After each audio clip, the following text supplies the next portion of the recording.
þú ert að fara að vera með eitthvað námskeið núna bara fljótlega. Já. Hvað getur sagt mér um það? Já, sko ég búin að ganga með þetta í maganum alveg í svolítið tíma.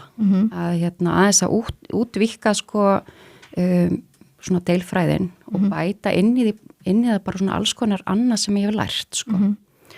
Og þannig að þú veist, þetta verður bara einn sunnudagur í 17. janúar sem svona upp af árs og það eru margir einhvern veginn svolítið svona, þú veist, við erum pínu svona upptekinn af því svona í byrjun ás að setja okkur markmið og eitthvað svo leið, sko.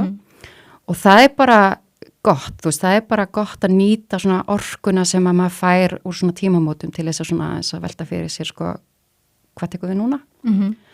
Og þannig að þetta verður þess aftur námskeið, þetta verður svona markmiða námskeið. Það sem við ætlum að gera öðruvísu og er ekki gert á venjulegum deilkarninganámskeiðum er að við ætlum að tengja inn í þetta bara svona smá styrkleika vinnu, þannig að við erum að vinna bara út frá sko hverjir eru styrkleikarnir sem við búum yfir og hvernig nýtast þeir til þess að setja sér markmið. Þannig að stundum maður einhvern veginn að setja sér markmið einhverju sem að manni skortir. Já. Og það er oft bara ekkert endilega vænlegt til árangur, sko. Nei. Heldur frekar að horfa á, sko, hvað er það sem við búum yfir og hvernig getum við nýtt þá áfram. Já. Og kannski eru styrkleikar sem við erum kannski bara að keyra á allt og mikið. Já. Og það er að hvíla þá. Já. Og finna, já, ég bý líka yfir styrkleikum eitthvað annars þar get ég nýtt á til þess að ná markmiðum mínum. Þannig að nálgunin á markmiðasetningunni er aðeins önnur heldur en gengur að gerist á okkar námskeiðum. Svo er það sem við ætlum að gera líka er að við ætlum að blanda inn í þetta svona sko smá jóga og hugleiðslu. Já. Þannig að við munum byrja daginn á því að þú veist, taka bara létta flæði og svona bara aðeins að finna fyrir líkamannum og svona aðeins að svona, þú veist, finna þann frið sem að það fylgjum, þú veist, og þeir sem að hafa stunda svoleiðis einhver tíma, þeir vita það bara stundum þarf maður bara að setjast niður og tjekka inn bara, hvernig líður mér, hvað er líkaminn að segja mér.